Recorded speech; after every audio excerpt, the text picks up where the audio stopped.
the Subcommittee on Europe of the House Foreign Affairs Committee will come to order. The purpose of this hearing is to discuss U.S. policy in the Western Balkans and to hear from the administration on the latest issues in the region. I now recognize myself for an opening statement. 3 decades of U.S. diplomatic and economic investments in the Western Balkans have contributed to greater stability, forward movement on Euro-Atlantic integration, and economic growth.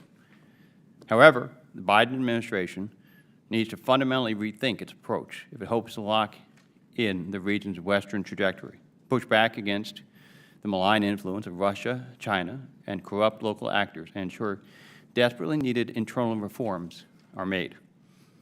In particular, 2 critical pillars of U.S. Western Balkan strategy are in crisis mode: and the normalization of relations between Kosovo and Serbia, and the protection of the sovereignty, territorial integrity, and multi-ethnic character of Bosnia and Herzegovina.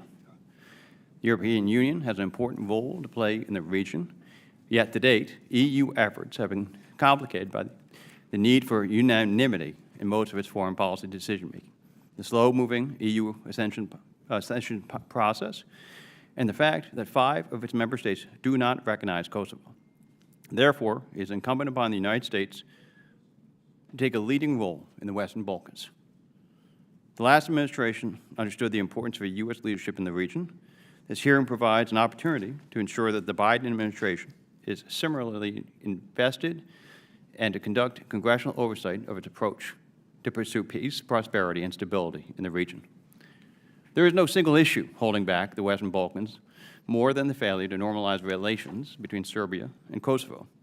Under this administration's watch, recent violent protests in northern Kosovo threatened an escalation which could have engulfed the entire region. The bottom line is the current U.S. approach is failing to keep a lid on ethnic tensions and instability. Kosovo Prime Minister Albin Kurti's uncoordinated action using the Kosovo Special Police Force to install local mayors, despite being democratically elected, was imprudent and destabilizing. However, subsequent violence committed by Kosovo Serb protesters, which led to dozens of serious injuries among KFOR peacekeepers, must also be condemned, as should any direct or indirect role Belgrade played in organizing and arming those protests. I am concerned that this administration failed to speak clearly about the latter. I welcome last week's announcement that Kosovo would take some initial de-escalation steps. In particular, the President of Kosovo's militarized special police forces must be withdrawn from Serb-majority areas. However, as the U.S. keeps up pressure on Prime Minister Kurti, I strongly urge the administration to also engage Kosovo Serbs and Belgrade to ensure new local elections will not once again be boycotted. I share this administration's concern that Kosovo has not implemented an association of Serb-majority municipalities as it committed to do so a decade ago. The rights and concerns of Kosovo Serbs must be safeguarded as these municipalities are more deeply integrated into Kosovo. However, I also want to hear a commitment today from our witness that the U.S. and EU's pressure campaign to push Prime Minister Kurti on an ASM is being matched by assurances that if Kosovo engages credibly, the U.S. will exert the exact same pressure on Belgrade, not only to do the same, but also uphold its obligations under recent agreements, including its pledge not to object to Kosovo's membership in any international organization. I do not see any other way to ensure the implementation of an ASM safeguards Kosovo Serbs' rights without undermining the Kosovo government's authority over its own sovereign territory. Given the difficulties moving forward on normalization talks, the prior administration rightfully diagnosed that making progress on outstanding economic and technical issues between Kosovo and Serbia in the 2020 Washington Agreement could potentially lay the groundwork to address thornier political issues. I was very disappointed when their plan to establish a DFC presence in Belgrade was scrapped by this administration. I hope to hear more today about how the U.S. is promoting economic development and U.S. investment across the region. We cannot lose sight of the fact that despite disagreements with the current government's approach to Serbia, Kosovo is an important U.S. partner. For example, Kosovo was one of the first U.S. partners to offer to temporarily host evacuees from Afghanistan in 2021, Serbia, too, is a critical partner in the region. While it hasn't imposed EU sanctions on Russia, I am thankful for its support for Ukraine at the UN and its decision to take in thousands of Ukrainian refugees. Yet this administration must be clear-eyed in our engagement with Belgrade. The recent U.S. decision to sanction pro-Russian spy chief Alexander Vulin is a reminder that malign actors continue to exercise Russian influence in Serbia. The U.S. cannot let up pressure on either Russian or PRC inroads in Serbia, as both will threaten the country's stability, prosperity, and Euro-Atlantic integration. Sadly, these threats to peace and stability are also increasing elsewhere in the Western Balkans. Milorad Dodik's secessionist policies and assault on the authority of Bosnia and Herzegovina's constitutional court seriously undermines the Dayton Agreement. Unfortunately, this grave threat to peace has not been met by a serious U.S. response. In particular, more sanctions are needed now. We also are eagerly awaiting the formation of a new government in Montenegro. The new governing coalition will have high expectations to fight back against entrenched corruption and organized crime, accelerate Montenegro's EU ambitions, and counter foreign malign influence. In North Macedonia and Albania, the international reforms required for EU membership must continue to receive high-level U.S. support. America's security is inextricably tied to Europe's security, and Europe cannot be secure if instability in the Western Balkans is allowed to boil over. This will take real American leadership, unless we allow Russia, China, and corrupt local actors to fill their vacuum and undo the last 3 decades of progress. I now recognize the ranking member, the gentleman from Massachusetts, Mr. Keating, for any statement that he may have. Well, thank you, Chairman Kean, for holding what's an important hearing. And thank you, Deputy Assistant Secretary Escobar, for returning to the subcommittee to discuss U.S. policy towards the Western Balkans, a dynamic and diverse region in Europe. Mr. Escobar, I want to begin by thanking you for your personal commitment to the region and the effort you and the administration have taken to support peace and stability. Under your leadership, the Biden administration has worked to take a more active but also nuanced approach to the Balkans. You and your colleagues have spent countless hours listening to the concerns and considerations of the diverse groups present in the Balkans, and I know, based on these conversations, you've often had to take tough policy decisions. Having served as both chair and now ranking member, it's clear to me that the Western Balkans is a vibrant region with incredible potential, and we must do everything in our power, along with our European partners, to support continued democratic development, rule of law, and increased protection of human rights.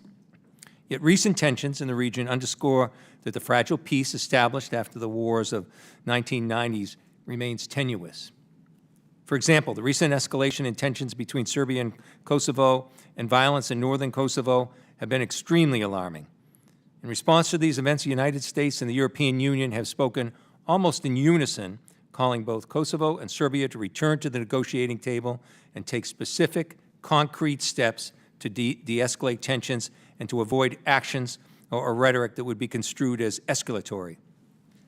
These steps would include immediately returning to the EU-facilitated dialogue, holding new elections in northern Kosovo and encouraging full participation, the formation of an association of Serb-majority municipalities in Kosovo, resumption of efforts to recognize each other's documents and national symbols, and an end to all lobbying efforts by Serbia against Kosovo's membership in international organizations. I welcome the government of Kosovo's public acknowledgement of the need for new elections, as well as their efforts to hold structured biweekly meetings with ULEX and KFOR as appropriate to review and understand the security situation there. Finally, I believe that all of those commitments, all those who's committed to violence on May 29th should be held accountable. I call for a full judicial review of recent events. Should these specific steps be taken, I believe there's a real possibility that the path towards normalization can be resumed, a prospect that would have significant benefits to all the people in the region.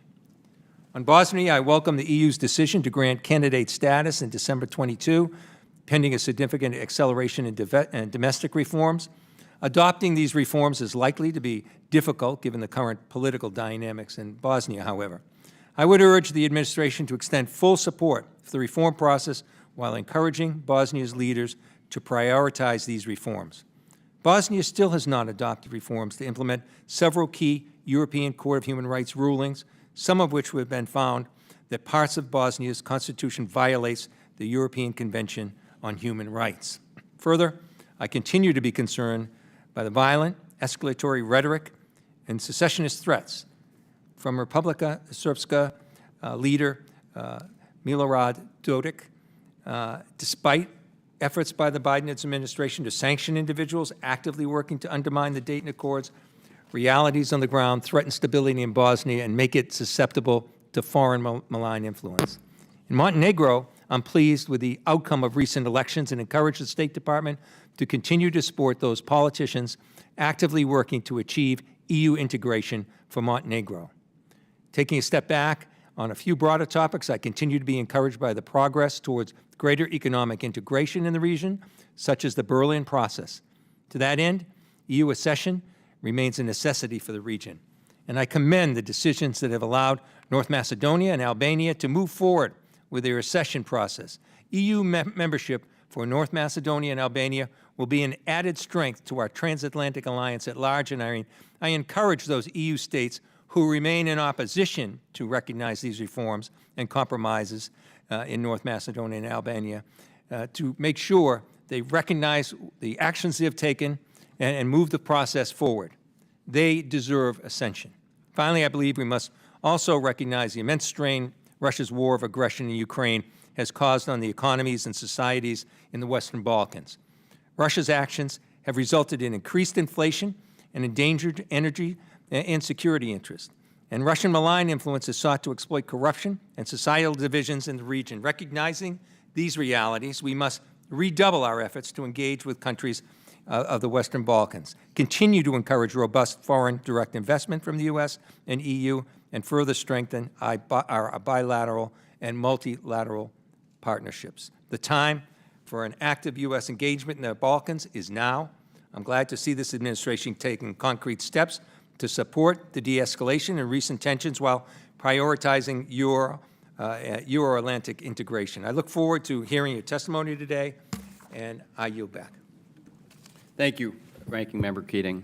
I ask unanimous consent that the gentleman from Illinois, Mr. Schneider, be allowed to sit on the dais and participate in today's hearing. Without objection, so ordered. Other members of the subcommittee are reminded that opening statements may be submitted for the record. We are pleased to have a distinguished witness before us today on this important topic. Mr. Gabriel Escobar is Deputy Assistant Secretary in the Bureau of European and Eurasian Affairs at the Department of State. Mr. Escobar, thank you for being here today. Your full statement will be made part of the record, and I will ask you to keep your verbal comments to 5 minutes in order to allow time for member questions. I now recognize Mr. Escobar for his opening statement. Thank you. Chairman Kean, Ranking Member Keating, members of the committee, I appreciate your invitation to discuss the Biden administration's Western Balkan policy. Our policy is grounded on a very simple principle. The continued integration of the region into Euro-Atlantic structures strengthens Europe as a geostrategic partner, fortifies democratic governance and the rule of law, and makes these countries more secure and prosperous, and thus makes the region a better partner for the United States. The obstacles are formidable. Stalled progress on democratization, corruption, energy dependence on Russia, ethno-nationalist politics, harmful disinformation are just some of the challenges. Yet they are not insurmountable. Our engagement is focused on resolving lingering tensions that threaten regional stability and on helping these countries fight corrosive corruption and disinformation from both external and internal bad actors. Let me begin with Kosovo and Serbia. In February and March, the EU, with strong U.S. support, achieved a breakthrough agreement on the path to normalization of relations with an implementation annex. Both countries must fulfill their independent obligations under this agreement. A key element is Kosovo's obligation to establish an association of Serb-majority municipalities to empower municipalities with shared interests, language, and culture to coordinate on common challenges, such as delivering public services, education, and healthcare. Kosovo and Serbia also agreed to recognize each other's documents and national symbols. But most importantly, Serbia will no longer lobby against Kosovo's international integration. Since then, there have been a series of serious tensions and unacceptable violence against KFOR, police, and journalists in northern Kosovo. In response, NATO deployed reinforcements and maintains an enhanced posture to ensure a safe and secure environment. We in the EU called for immediate de-escalation, a refocus on implementing their agreements, and to hold new municipal elections with the participation of Serbs in the north. We're urging both parties to fulfill all of their obligations, which are essential to their respective European paths. In Bosnia-Herzegovina, regrettably, Republika Srpska President Milorad Dodik remains focused on dismantling the state constitution and the Dayton Peace Agreement. Dodik's persistent secessionist and anti-democratic actions threaten the stability, security, and prosperity of Bosnia-Herzegovina and the wider region. We will continue to call out and hold accountable those who undermine the Dayton Peace Agreement or threaten the country's sovereignty, territorial integrity, and multi-ethnic character. We are also seeking to bolster Dayton, including through the European Union's U4 Althea mission, and support the Office of High Representative's use of bomb powers to counter threats to Dayton. In Montenegro, we see renewed momentum toward realizing its European future. Recent presidential and parliamentary elections were free, peaceful, and reinforced the people's desire for EU integration and for reforms to advance that goal. Both Albania and North Macedonia have opened EU accession negotiations. Both are solid partners in encouraging Serbia and Kosovo's normalization, and both are stalwart NATO allies. To further its EU aspirations, the government of North Macedonia has committed to a constitutional change to recognize its Bulgarian minority. We strongly support this difficult but necessary step. Transatlantic and European integration are essential to reducing the influence of harmful actors like Russia and the PRT that seek to destabilize the region and hinder its integration while expanding their influence. Russia is the exclusive natural gas provider to some Western Balkans countries and a serious threat to regional stability. Even as it wages a war on Ukraine, the Kremlin feeds disinformation to sow tensions. The PRT pairs insidious narratives undermining trust in the West with corrosive and trapping investment. We offer alternatives to build resilience, align critical infrastructure procurement and foreign investment with EU standards to counter disinformation, and to develop clean, reliable, and affordable energy. The citizens of the Western Balkans want a better future for their children, stronger and transparent democracy, accountable governments, and greater economic prosperity and security. As we help them realize this vision, continued bipartisan congressional engagement remains invaluable. Thank you, and I welcome your questions. Thank you, Mr. Escobar. I now recognize myself for 5 minutes of questions. As I said in my opening remarks, the government of Kosovo must engage on the implementation of an association of Serb-majority municipalities, as it committed to do 10 years ago. However, the U.S. must ensure that an ASM protects the rights of Kosovo Serbs without undermining Kosovo's authority over its sovereign territory. Mr. Escobar, can you publicly commit that if Prime Minister Kurti engages credibly on the implementation of an ASM, the U.S. and the EU will apply the same amount of pressure on Belgrade to respond in good faith and uphold its obligations under recent agreements? Absolutely. The recent agreement, especially the Ohrid agreement, provides an incredible opportunity for both countries to create a peaceful and sustainable relationship between the two and open the door to greater European integration.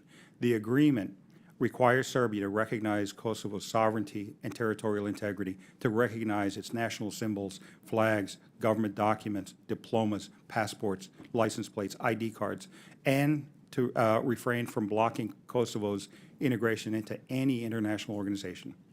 From the Kosovo side, it requires Kosovo to implement its existing legal obligation to form an association of Serb-majority municipalities. We believe that both countries should immediately engage on that without preconditions, that both countries should begin the process of doing their part, not without regard to any sequencing plan that is not included in the process. So we do commit to make both sides acknowledge their existing legal obligations and to move as fast as they can, and hopefully we'd be able to make significant progress on both of those this year.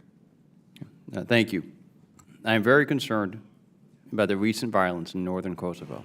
What additional steps must Prime Minister Kurti take to de-escalate the situation before the U.S. and the EU remove their sanctions? Well, first, Chairman, I wouldn't call them sanctions. I call them consequences. So the U.S. and the EU have put together a three-point plan that involves de-escalation, removal of special police, the withdrawal of protesters, and the process to create new elections with the participation of Serbs with no conditions, and then to return to the EU-facilitated dialogue. So those are the conditions. Now, we have gotten a commitment from Serbia that they would remove the protesters and that they would participate fully in the elections. We haven't fully gotten that commitment from the Kosovo side, but we do agree with Kosovo on many of the democratic standards that they would like to apply, and we do agree with Kosovo that those who attack journalists, Kosovo police, and KFOR troops should be punished. But we still would like to see greater alignment on the European facilitated plan. We'll continue to work with the government of Kosovo to try to convince them that it's in their interest to align with the U.S., the U.K., NATO, the European Union, the Quint, and with North Macedonia and Albania, who are also part of this process. Can you detail how the administration is engaging with Belgrade and Kosovo Serbs on participating in new local elections that you just said? Well, first of all, I want to be very clear that in the process of the democratic development of Kosovo, we have sided with Kosovo at every opportunity. So we recognize the need for new elections, despite Serbia's objections. We recognize the legitimacy of the elections, despite Serbia's objections that the turnout was too low. We recognized the authority of the mayors, despite Serbia's objection. What our singular request was that Kosovo not try to install the mayors by force where there were protests occurring. That didn't diminish Kosovo's legitimacy or authority. But in the meantime, we have been very tough with Serbia on the conditions that we require for participation in what is a democratic process in Kosovo. So we have gotten pledges that they will not oppose this, and there are consequences for Serbia should it oppose it.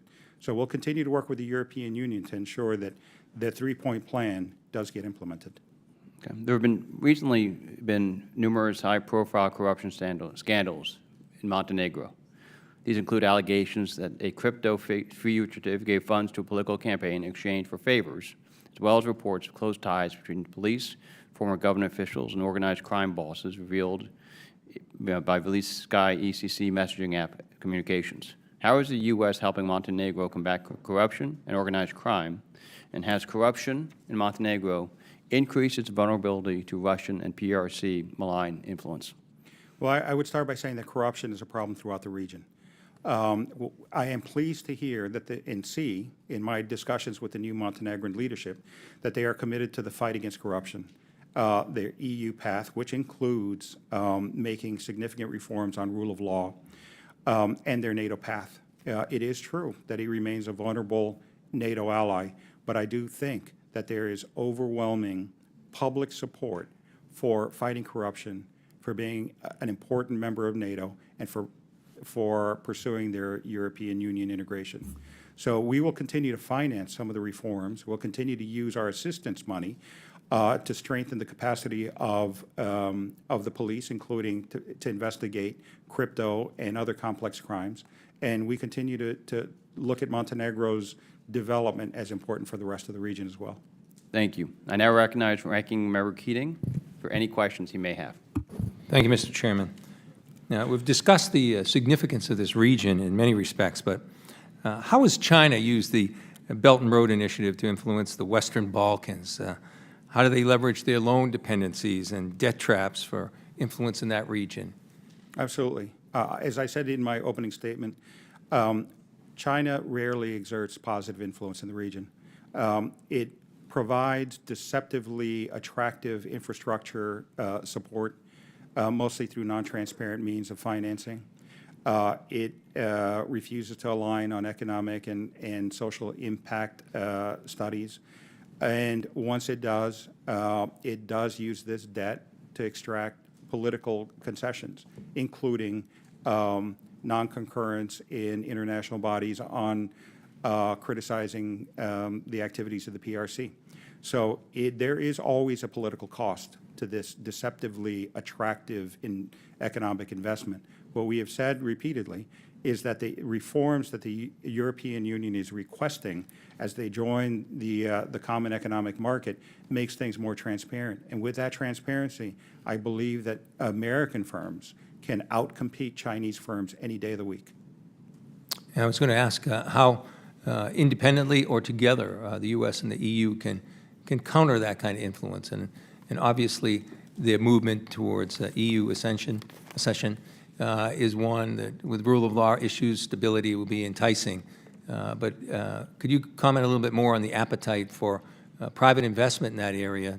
Because in this area, like so many areas of the world, these countries want to deal with us, but we're not there. But one of the reasons we're not there is because that kind of rule of law and stability is in place. So how close are we to bigger investments in the area that I think will provide a much better alternative to the Chinese? I agree. And look, the region is already, as you said, hungry for it. 70% of the Western Balkans is tied to the European common market. And that common market benefits us because a majority of American investment comes through European subsidiaries of American companies.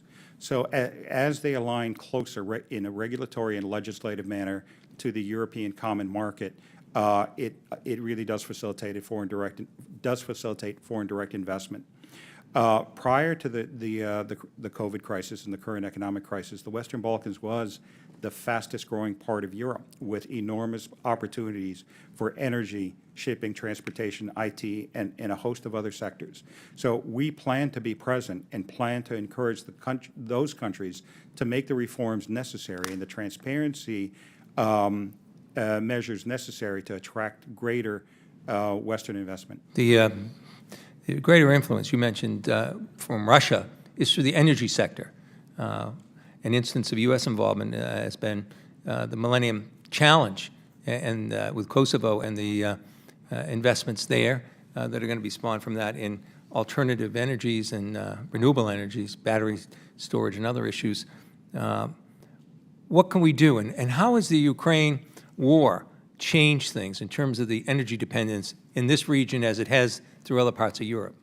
Well, for one thing, the trends that we're seeing in the rest of Europe, which is a recognition that dependence on Russian energy is harmful, has permeated the thinking of the Western Balkans. So many of the countries are already making the right moves in creating sustainable, independent energy sectors.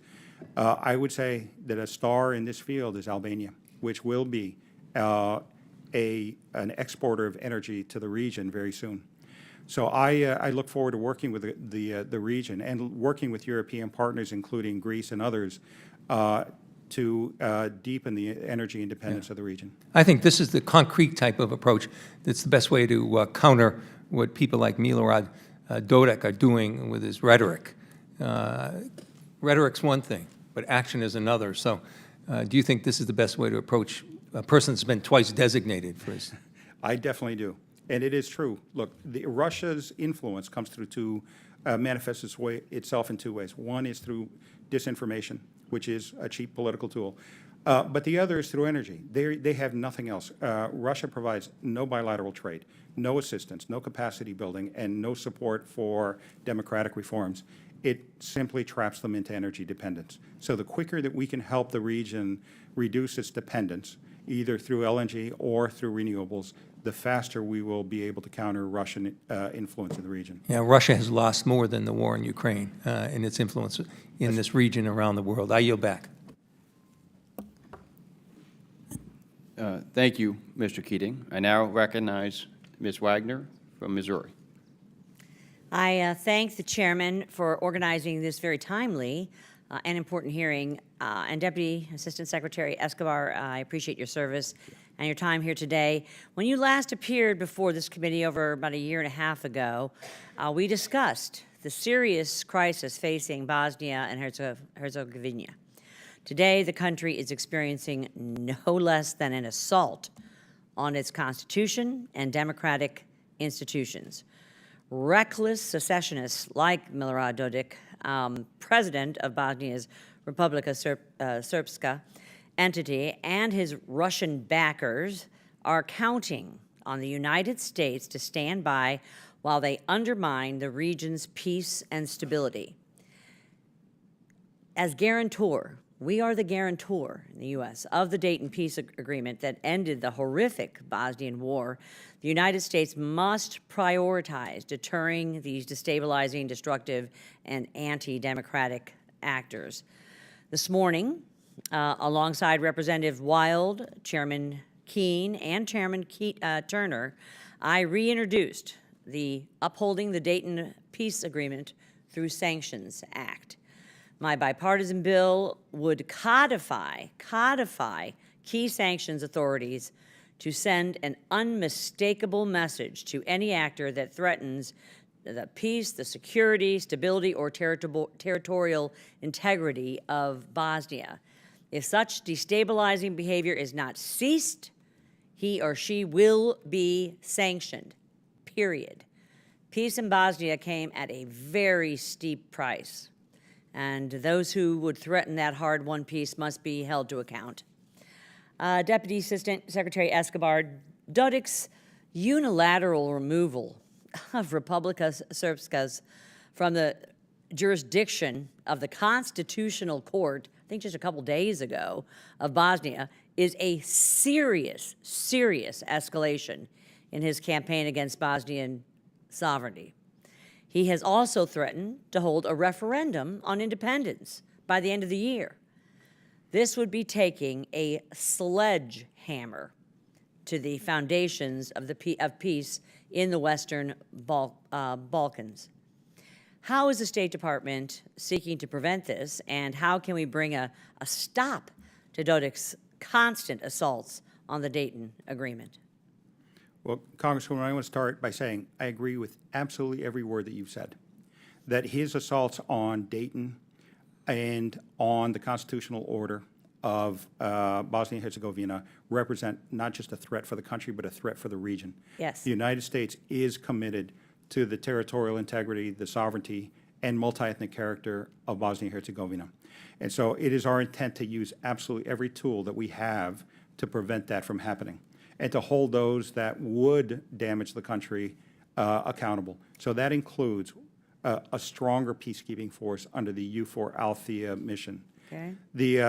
The full support for the High Representative and his use of bond powers.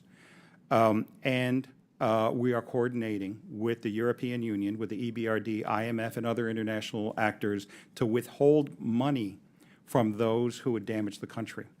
But most importantly, we see sanctions as a very effective and very important tool in our foreign policy toolbox. And you would agree my piece of legislation is timely and necessary? I would, absolutely. Thank you. And if I can add that we are just at the very beginning of showing what the consequences are going to be. You can count on an American reaction to all of these destabilizing views. While the U.S. has sanctioned other persons in Bosnia and Herzegovina for undermining the Dayton Accords, do you assess sanctions are being used effectively to deter destabilizing behavior? And are there more individuals, obviously there have to be in Bosnia and Herzegovina, who should be sanctioned? I agree with that. And I will say that they are effective.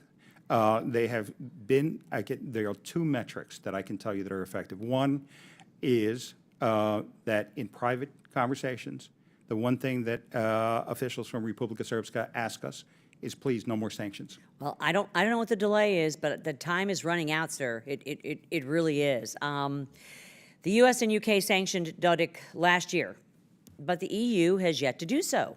Why has the EU not sanctioned Dodik? Well, that's a very good question. The most common answer that I hear is that the EU requires unanimous consent of all 27 member states. Well, we've got to get Hungary on board, and I hope that we will do more to apply pressure and influence there. My time has run out, and I yield back, and I thank you. Thank you. Thank you. I now yield 5 minutes to Ms. Titus of Nevada. Thank you. I'd like to go back to Mr. Keating's comments because I agree with them that how much of an influence China has had in the area. Over the last decade, we know they've invested some $32 billion in infrastructure, and Albania, Bosnia, Herzegovina, Montenegro, North Macedonia, and Serbia have all joined their Belt and Road Initiative. So there's no question that they're there, and if they make these offers that are too hard to turn down if we're not there with some investment ourselves. But what's happening with the Russian influence seems to be more insidious, and we see that through disinformation. I understand the energy question, but the disinformation question is harder to get at, I think. We certainly saw it when North Macedonia was having the referendum to change the name in Greece and Macedonia and accept that so they could move to the West. Russia didn't like seeing them move to the West, moving along that path to EU membership, so they were in there with a good bit of information. Could you talk a little bit more about how that works in some of these other countries? Well, look, I think that disinformation is a very cheap tool for Russia. And it does seek exclusively to create interethnic tensions and doubt about these countries' commitment to European integration. So what we have sought to do is to work with governments to, first of all, identify the outlets for disinformation, to look for ways to shut down outlets that are purely propaganda and not necessarily have any journalistic value at all. We have also looked to use our sanctions authority for people whose sole purpose is to create disinformation in the region on behalf of Russia. And so we'll continue to work with governments. Now, the most important thing is that we need partners to call it out. And I would say that overwhelmingly, particularly in the countries that are NATO members in the Western Balkans, we've had a very good level of success in pushing back on Russian disinformation. Well, how would you comment on the status of free press in these countries? I would say that to varying degrees, it's challenging. That international organizations have said that there is still far too much pressure, financial, personal, and legal, on some of the independent outlets in the region.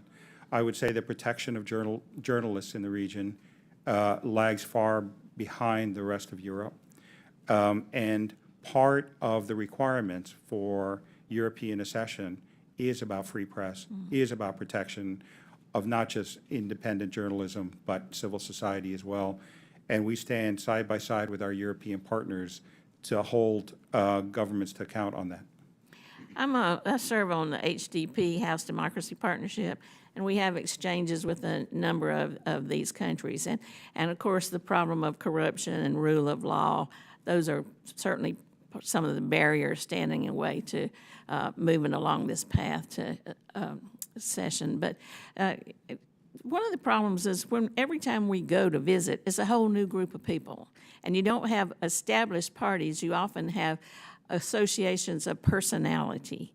So I just wonder, how are you dealing with that lack of institutional stability to help move away from some of this disinformation or more towards the West? Well, in general, one of the reasons why one of the pillars of our policy in the region is European integration is that it is about creating sustainable and durable institutions. So we are working to create institutions. We are also doing it bilaterally through USAID to create not only to help finance civil society, which will be the continuity on some of this, but also to create independent institutions, independent judiciary, and independent ombudsman offices that will help us, that will be long-term partners in this process. Just finally, I know Greece is not part of your domain or bailiwick or jurisdiction, but I don't see how you can make policy in the Western Balkans without Greece being a big part of that. Certainly in the development of energy, we see that now. And even as in the whole situation with the Macedonian name, Greece has got to be a big player in everything done here. Greece is an example, at least in Kosovo, that not all non-recognizers are adversaries. I do engage the Greek government frequently. They are helpful. They are an integral part of bringing stability to the region politically, but also they are one of the leading countries that are moving to help diversify the energy picture in the Western Balkans. So I do engage with Greece, and Greece is absolutely indispensable, as is Austria, as is Slovenia and others. Thank you. I yield back. Thank you, Ms. Tice. And I recognize Mr. Heisinger of Michigan for 5 minutes. Thank you. Appreciate it, Mr. Escobar. Serbia has imported arms from China, including drones, according to reports. How does this affect Serbia's aspirations to join the EU, given the EU's arms embargo against the PRC? I would say that it challenges it. Now, there are some technical complications here. Now, one of the discussions that we have with Serbia is that the CATSA sanctions prevent them from buying Russian weaponry, and they have dramatically decreased their procurement from Russia. But in doing so, So not just China, but Russia. Right, but they've increased from China, which is not limited by any of our sanctions regimes. We have said that if they do truly want to be part of the Euro-Atlantic community, that they should show it, in part through their military procurement. So we would like to see greater engagement from European and American companies in that vein. That said, we also want to be very careful about our existing policy that supports Kosovo as we do so. So we would like to see a comprehensive discussion on how Serbia should be behaving in the region. My understanding is it's something like 30 tanks and 30 armored personnel carriers have been purchased from Russia. We've also purchased some air defense systems as well as attack transport helicopters. Has it been communicated to Belgrade that the U.S. could respond to significant purchases of Russian military equipment? Absolutely. With those mandatory sanctions? Absolutely, absolutely. We have given them And some what's their response been? Their response is they understand and they are adapting. Now, And I'm sorry, they're what? they are adapting their procurement Adapting. strategy. Meaning they're on that. stopping? I would say that they have curtailed it significantly as a result Okay, of our so not discussions. stopping, but maybe curbing their purchasing. It is a complicated procurement process that involves certain, Yeah. that involves what they are buying. Sanctions are complicated. I sit No, on the well, Financial Services Committee where most of those Yeah. sanctions run through. And Right. but pretty typically, either that switch is thrown on or off. So That's right. And so, look, there are some challenges when you're talking about existing contracts that require logistical support for already purchased weapon systems. So fair to say we have warned Belgrade that Very forcefully so, sir. I'm glad to hear that. Along that vein, you had mentioned Kosovo and advocating for Kosovo, and I see we've got the ambassador is here in the audience as well. 5 member states of the EU, Spain, Greece, Romania, Cyprus, and Slovakia, currently do not recognize Kosovo's independence. This would seem to be a serious obstacle for Kosovo and the Euro-Atlantic integration. How is State Department engaging with these countries to urge them to recognize Kosovo? Well, I have permanent contact with all 5 of those countries. Now, one of the things that they do want, and one of the things that I have been trying to convince the government of Kosovo, is they want to see a European process in order to satisfy their requirements under their own laws and under their own national legislation to be able to recognize. Now, it's our position that Meaning what exactly? Well, I'll say that from our perspective, it is our highest aspiration that Kosovo will be a member of NATO, a member of the European Union, and have a seat at the United Nations. Now, for some of the countries, they cannot recognize absent a bilateral agreement between Serbia and Kosovo. For others, they don't recognize unilateral declarations of independence, so they'd like to see an agreement on normalization. This is one of the reasons why the Ohrid Agreement offers us the greatest opportunity in 15 years to partner with the government of Kosovo to begin not just a regional or European recognition campaign, but a global recognition campaign. Now, what most of these countries would like to see is they would like to see the goodwill from Kosovo in fulfilling its part of the agreement, which is the Association of Serb majority municipalities. So one of the reasons why I've encouraged the government of Kosovo to go ahead and move forward on this with American support in a way that ensures that the ASM does not violate their constitution, their legal structure, or their functionality, so that we can move forward this year on a recognition campaign.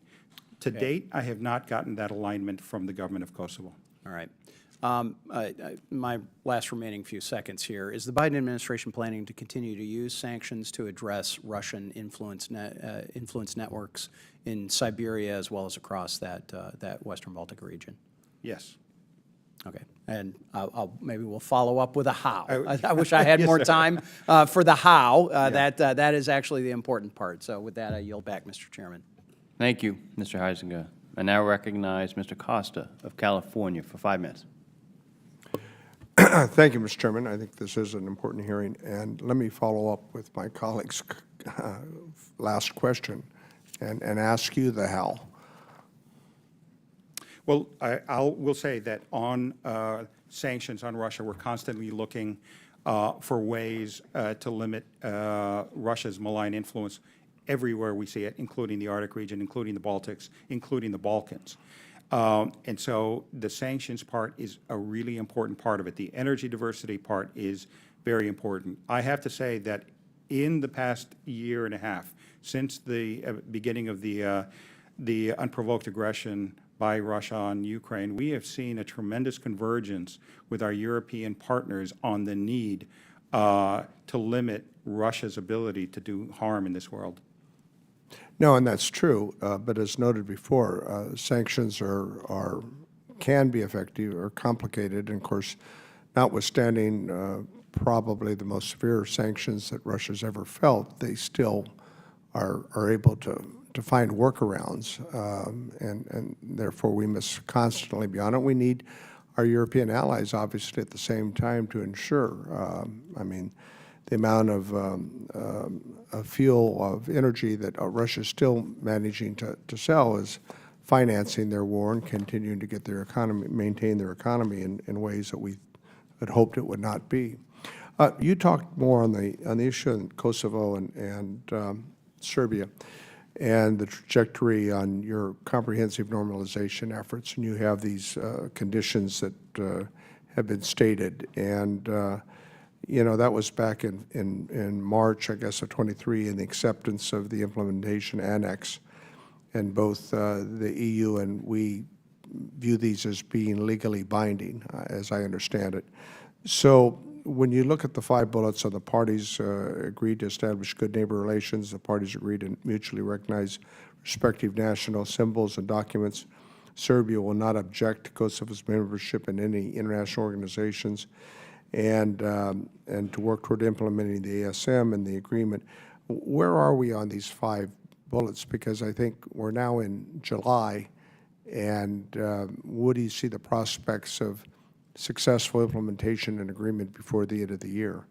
And who's, who needs the most prodding and pushing in this instance?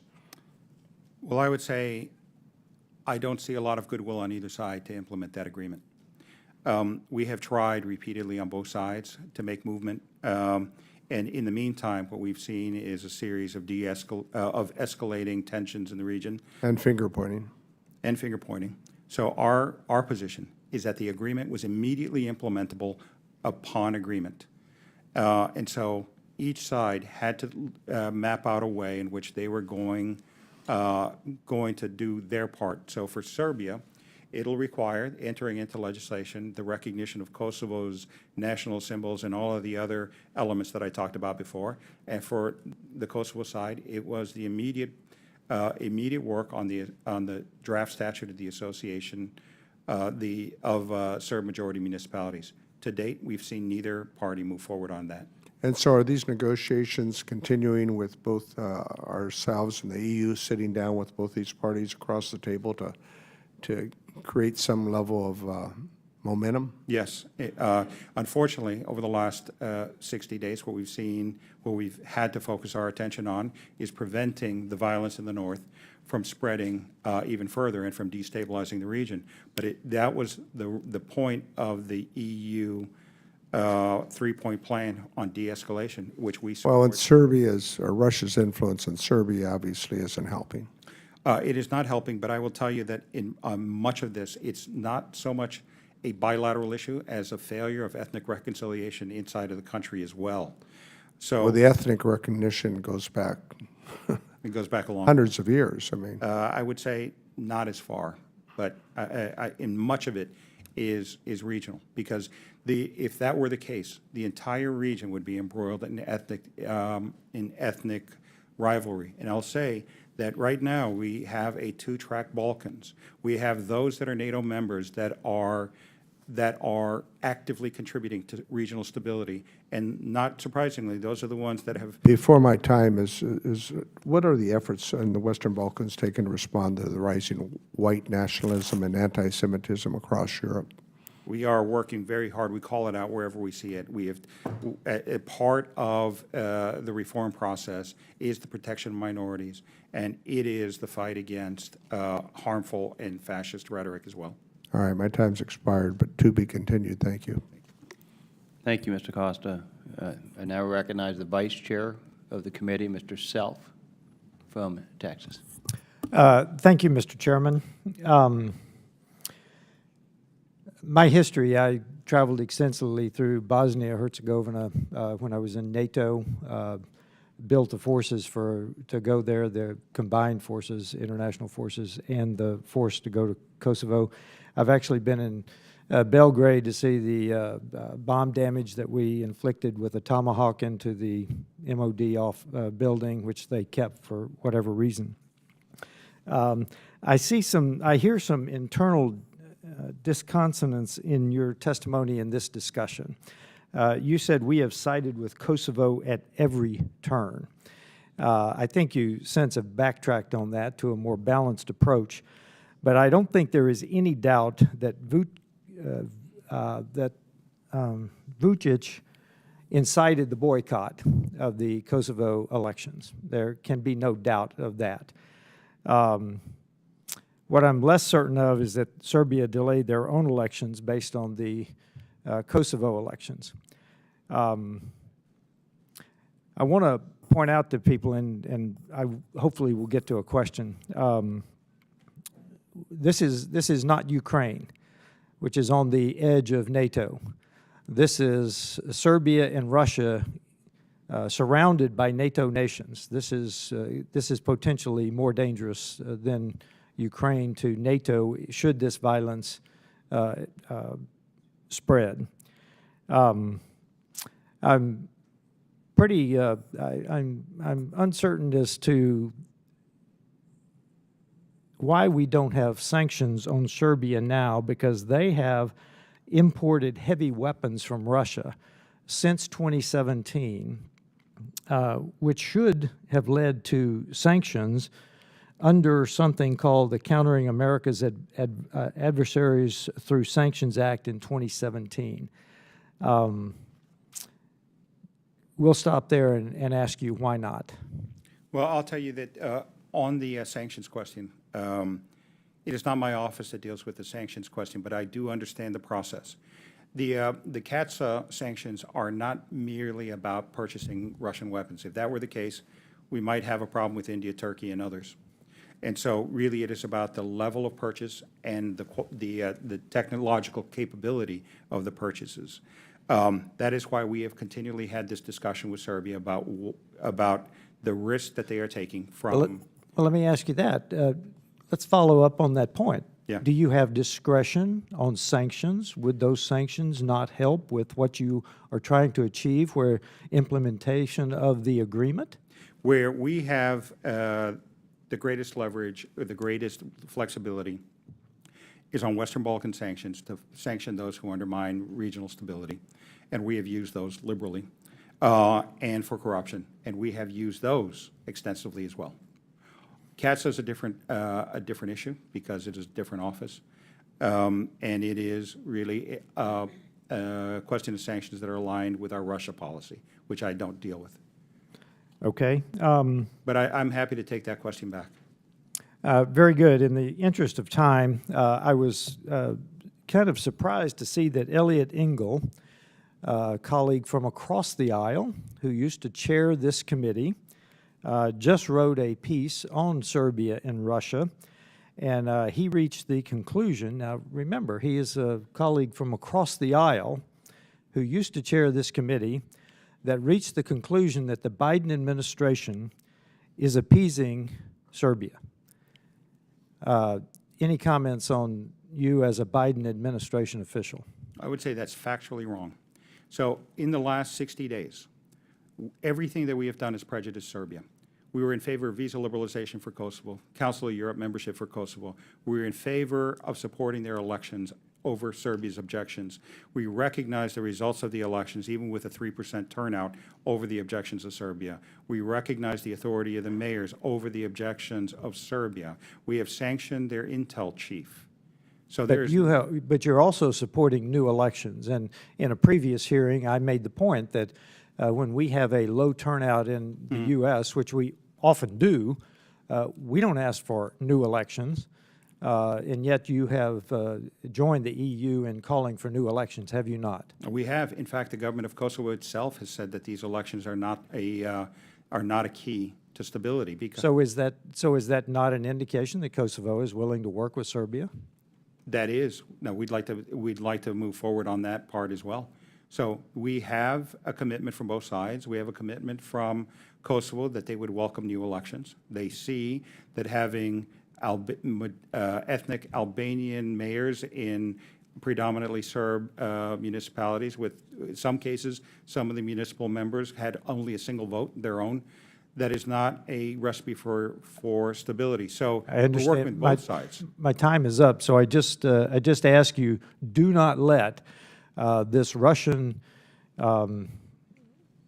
proxy inside NATO territory get a toehold. Thank you, sir. I yield back. Thank you, Mr. Self.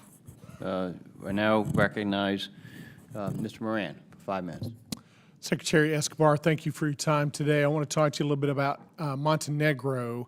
As you know, China has spent a lot of time and a lot of money through its Belt and Road Initiative in the Balkans, and they have, in particularly back in 2014, invested about $1 billion with Montenegro for a major highway system there. That's about 20% of the GDP of Montenegro, and the principal cost of that is just enormous to me as I think about their total GDP. Do you know what progress Montenegro has made in paying off this significant debt to China? Well, look, I don't know all the details, but I do know that the former Minister of Finance did a really good job of refinancing with international assistance some of that debt to lower the interest rate and to lower the debt load. But we agree, and unfortunately for Montenegro, we use the example of that road as an example of the malign debt trap that China uses to pressure countries in the region. Yeah, that's why it surprised me that in March of this year, it looked like the Montenegro signed another MOU for China to do some additional investment for another road through its Belt and Road Initiative. Is my understanding correct? I think it's the same road, sir. Same road. Are they doing more financing, or is it a refinancing? What happened in March of this year? Unfortunately, I don't know the details of that. I'll have to take that back and get back to you on that.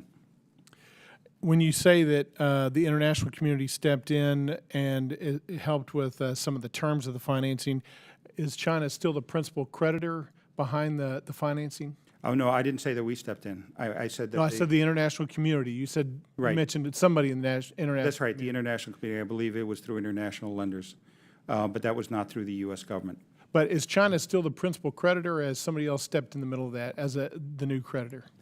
For that road, I believe they still are, but again, I don't know the full details of that. Now, if I can say one thing about Montenegro, the recent presidential and parliamentary elections are poised to make Montenegro one of the fastest achieving candidates for European Union membership.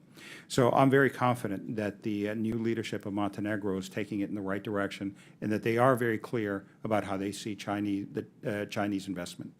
Yeah, in April of 2023, Jakov Militovic was elected and supplanted the prior leader of Montenegro, and that was good news because it looks like that the new leader is more pro-American than his predecessor. Is that your understanding as well? Well, I would say they were equally pro-American, but I would say that it was a welcome transition.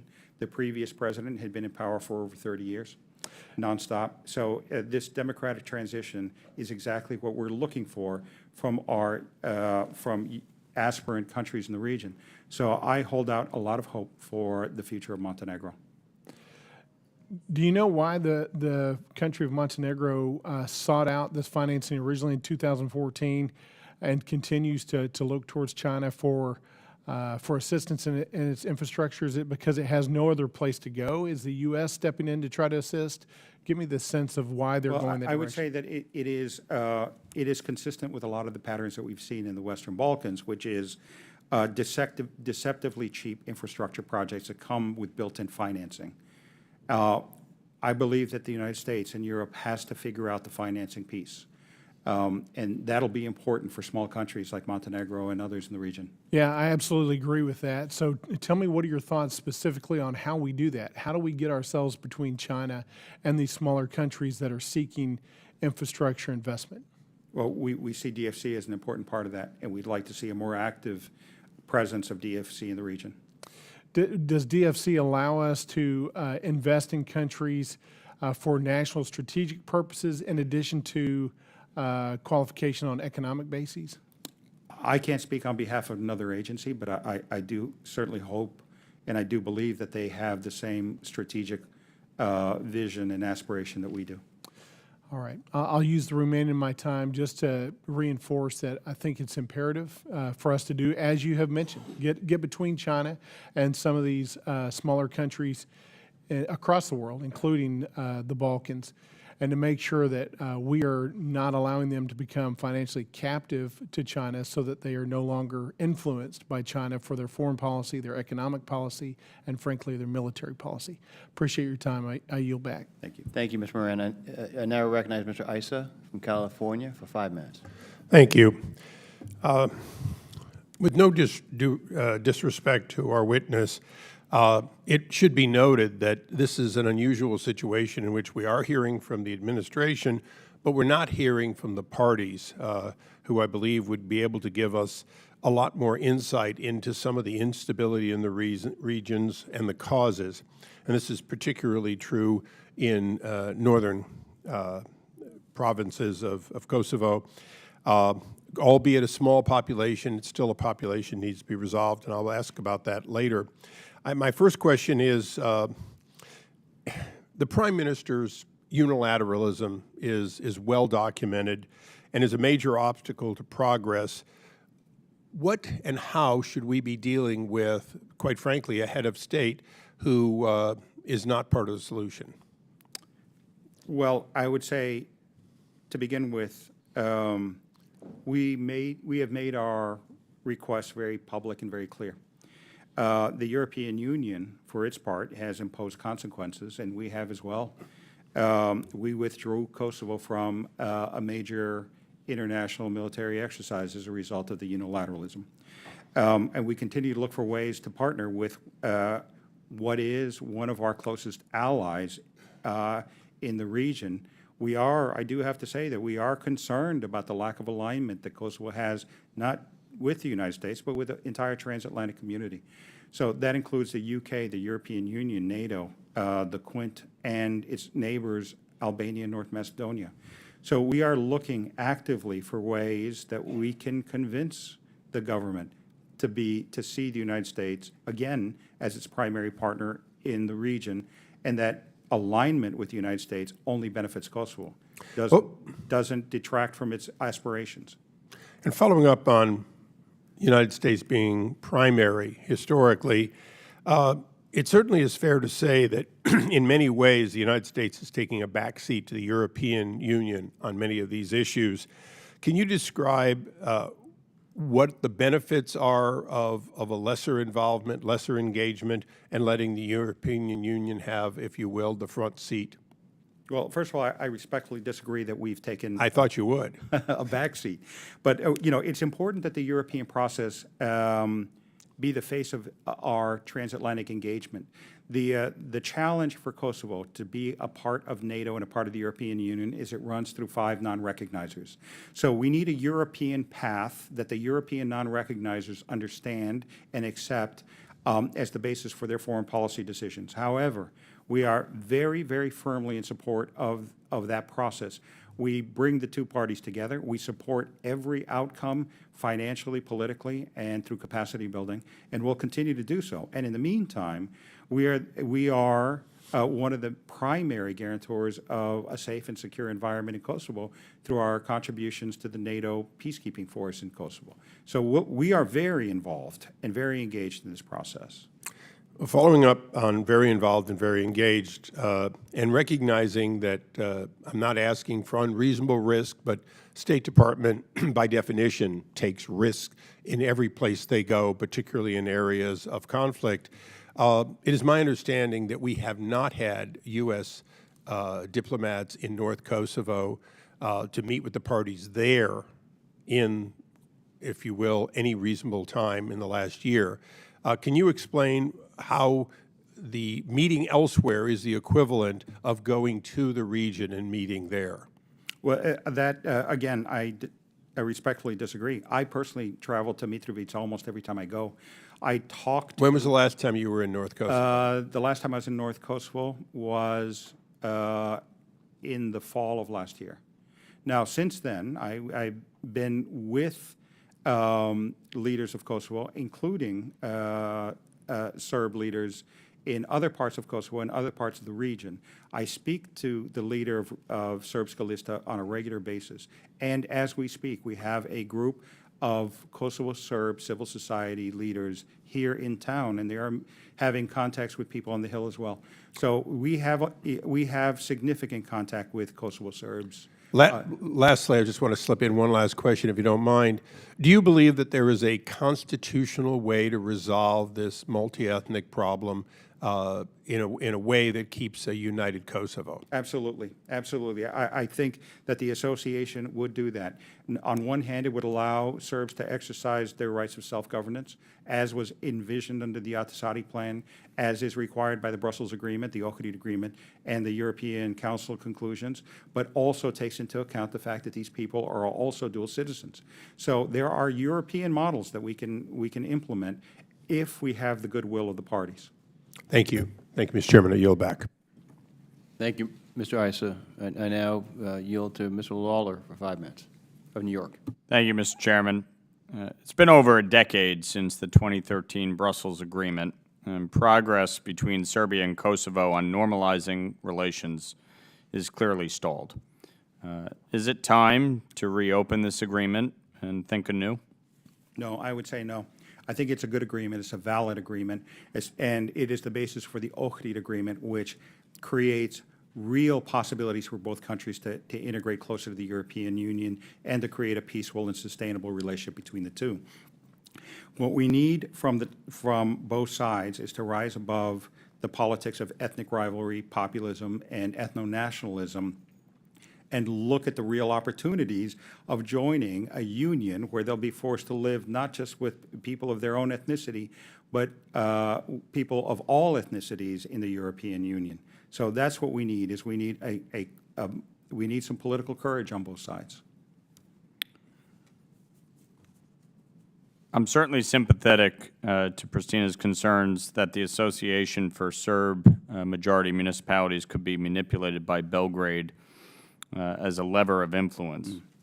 As the administration tried to instead develop a new construct which would protect ethnic minorities, specifically the Kosovo Serbs, in Kosovo without undermining Kosovo's sovereignty over northern Kosovo?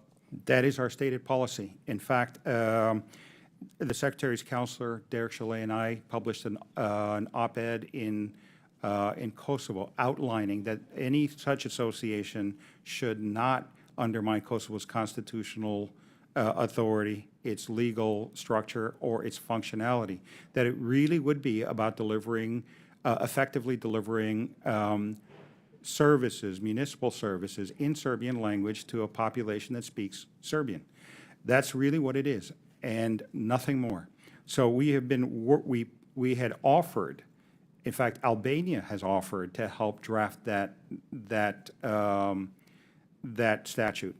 And we are hoping that Kosovo will understand that it has an obligation, and while it fulfills that obligation, it should be in line with European standards. 5 member states of the European Union, Spain, Greece, Romania, Cyprus, and Slovakia, currently do not recognize Kosovo's independence. This is a serious obstacle to Kosovo's Euro-Atlantic integration. How is the State Department engaging with these countries to urge them to recognize Kosovo and then begin the conversations about EU and NATO membership? Well, first of all, we have had these conversations not just with the 5 non-recognizers in Europe, but other non-recognizers around the world. The main obstacle for many of the countries is they believe that unilateral independence creates instability and not stability. For some, there are constitutional requirements that it be a bilateral agreement. This is one of the reasons why the Ohrid Agreement, which was brokered by the European Union and monitored by the European Union under European standards, gives us the greatest opportunity to advance that cause in the last 15 years. So as we've done that, we've started to explore that not only with the 5 non-recognizers, but with NATO and the European Union as well, to look for ways to foster development, integration of Kosovo into those structures. Now, the one thing that I hear back almost unanimously is that they're waiting to see goodwill from Kosovo on the implementation of the ASM. Okay. I yield back the balance of my time. Thank you, Mr. Lawler. I now recognize Mr. Schneider of Illinois for 5 minutes. Thank you, Mr. Chairman, and I'm grateful for the chance to be here. Deputy Assistant Escobar, it's good to see you again. Thank you. And thank you for your patience. And as always, it's grateful for you sharing your sister with us. Thank you. She's wonderful to work with. There's been a very important hearing so far. And the Western Balkans effectively form an island surrounded by NATO and the European Union.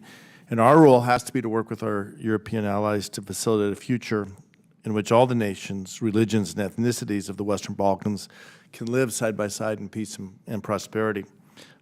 We know it's not an easy task, and I like the last paragraph of your opening statement, I think, said it beautifully, but we have to make sure that the citizens of the Western Balkans are able to see a future for their children and are fully invested in it. You started to talk earlier and ran out of time. I want to give you a chance. You mentioned the two-track Balkans. That's Can you right. expand on that? Yeah. Well, look, we have, it would be a mistake to look at the Balkans as a single unit.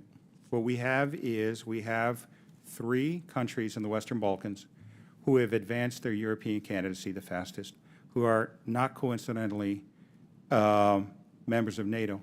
They have been very instrumental in supporting our efforts to create regional stability, and not just regional stability, but European stability, and that is Montenegro, North Macedonia, and Albania. And we work very closely with them.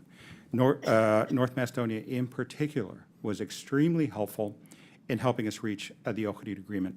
So we count on those 3 countries to help extend our reach into the other 3. Now, we have 3 others, Serbia, Kosovo, and Bosnia and Herzegovina, that are lagging in their efforts to integrate into the European Union. I would say that the one thing that they have in common is that they have not reached the level where the politics, domestic politics, do not depend on ethnic rivalry. So we are working with our European partners and our regional partners to find ways to create interethnic reconciliation and regional integration. And I would say that without those three members, we would be much further behind than we are now. Let me build on that a little bit. You know, ethnic groups often view the world as a zero-sum game. One wins, the other has to lose. Is that the case here? And if it is, are there ways we can work to demonstrate that it's not a zero-sum game, but a win-win for all players if we can find a path to bring more integration? And that is our plan. So one is integration into the European Union.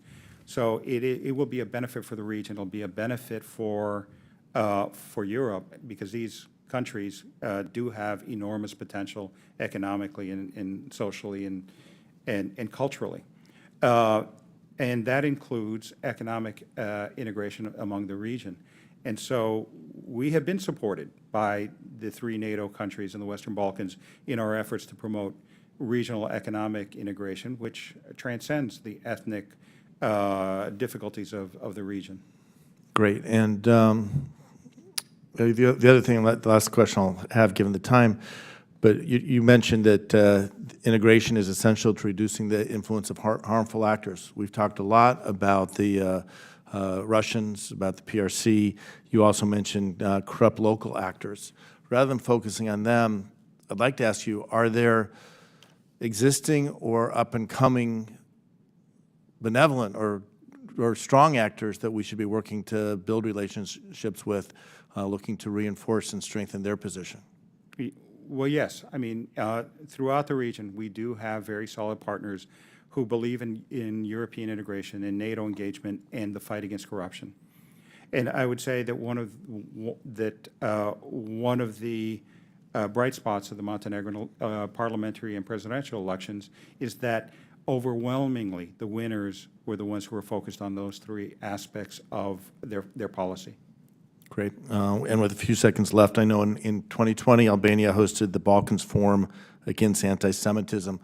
Can you tell us a little bit about the progress in the Western Balkans in countering anti-Semitism since that forum, and what we should be doing to strengthen that going forward? Well, I would say in Central Europe it's always a challenge, but I would say that most of the countries in the region have made progress in codifying protections for minority groups, in fighting extremism, and working with us, particularly on the anti-Semitism piece. Great. Well, I know we have an ambassador in Deborah Lipstadt, and hopefully we can work together there. I have 7 more questions and no more time. So, Mr. Chairman, thank you again for allowing me to sit in on this hearing, and I yield back. Thank you, Mr. Schneider. With no further questions from the members, I want to thank our witness, Mr. Escobar, for his valuable testimony, and the members for their questions. Members of the subcommittee may have some additional written questions for the witness, and we ask that you respond to these promptly in writing. Pursuant to committee rules, all members may have 5 days to submit statements, questions, extraneous materials for the record, subject to the length limitations. Without further objection, the subcommittee stands adjourned. Thank you.